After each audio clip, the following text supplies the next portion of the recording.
Hey guys, I'm Dima. We're here at B Team with the Rod Brothers, champion and almost champion. So we want to recap our camp, the tournaments, and yeah, let's go. And the first question that I want to ask you guys is, what were your expectations of the camp before you knew me, because you didn't really know me, and how was the reality of it? So was it what you were expecting, Jay?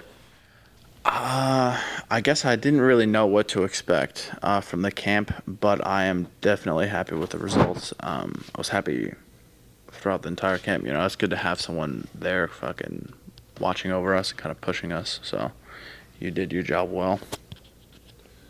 About the camp. Well, yeah, I was looking forward to it. I know that, you know, Joseph doesn't really recommend people unless they're pretty legit. So we had high hopes going into it. And then we found out you're from Germany, and they have a history for very concentrated camps. so I knew going into that it was going to be successful. Okay, perfect. Nice. Wow. I don't know if I can go back to my country now.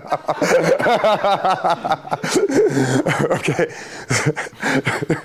So the second question is pretty simple. What do you guys think is the better event, ADCC or CJI? Nicky.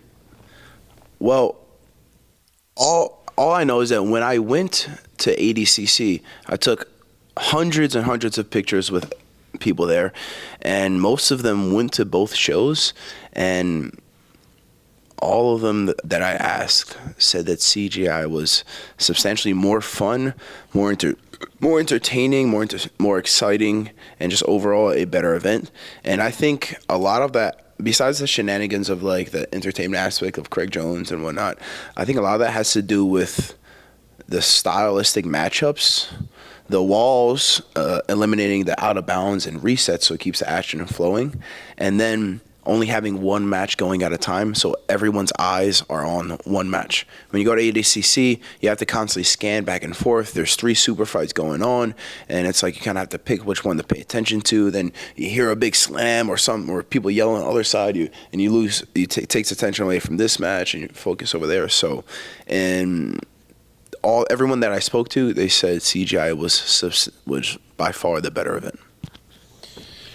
Well, as an ADCC silver medalist, I have to agree with Nicky Rod and say that CGI is definitely the better event. As a spectator-wise, at least, you know, they have the highest level grapplers, like Nick was saying, the matchups, as well as just fucking. I feel like a big thing is the momentum in matches, and in ADCC, there's constantly breaks in the momentum of just the overall action because there's always resets with the out-of-bounds rules. And like Nick was saying, the pit just completely gets rid of all of that. So I think it's going to be massive for the sport when more and more events start having the kind of pit-style mat space. And yeah, CGI is fucking coming along well. Okay, so now let's talk about you guys. What do you guys think of the performance of your brother, Jay? I think Nicky Rod had $1 million performance. Fucking 4 for 4 on subs. It's fucking hard to deny he's the best grappler in the world. You know, pound for pound. Yeah, it's hard to fucking deny. $1 million performance. How many was it? 3 renegade chokes and then 4 renegade chokes. Oh, 4 renegade chokes. I think he took down everybody. He passed everybody. He took the back from everybody, and he choked everybody. Yeah. Fucking take down, pass guard, submit. That should be everyone's goal when they're going out there. And the fact that Nicky Rod is capable of doing so to the highest level grapplers in the world, it just shows where he's at. Yeah, you look fucking untouchable. That is true, untouchable. They could not touch me, even if they wanted to. bit about my performance. Obviously, I won dominant fashion. Have the physique of a Greek god out there as well. I'm very handsome. I'm eye-catching and successful and now wealthy. Besides all that stuff, in my first match, I was a bit too eager. So if you watch the first match against Max Jimenez, I was like driving him into the wall with a bit too much aggression and pace, and he countered me with like a Uchimata, and we scrambled. I landed back on my feet, no big deal. But it wasn't a perfect performance like the following performances, and that was mainly because I understood the value of, I understood the capabilities I had putting an opponent against the wall, and as opposed to just like focusing on being technical and making the correct decisions, as like running the pipe or just using the single leg to put him down, I was like, oh, I'm gonna run him into the wall, and like just kind of being a bit overzealous.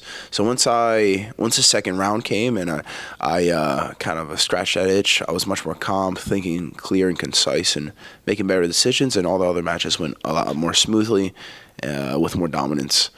And then as for J-Rod, incredible performance. You know, not what he wanted, but still an amazing outcome. Taking second at ADCC World Championships is truly impressive, especially. He's only been training for, what, 3-4 years now? 3.5 years, going against guys that have been doing jiu-jitsu since they could walk. So, you know, that's a win in itself. A bunch of tough matches. Chris Wojcik, obviously Giancarlo. And, you know, Jay, in the finals, Jay passed this guy's guard like 2 or 3 times immediately. And that was truly impressive. But at the same time, we see what Jay has to work on. Working on actually solidifying passes, pinning his opponent for long periods of time, and that way he has time to work submissions. For me, coming from wrestling background, everything is very fast paced, fast twitch. Jiu-jitsu is much slower burn.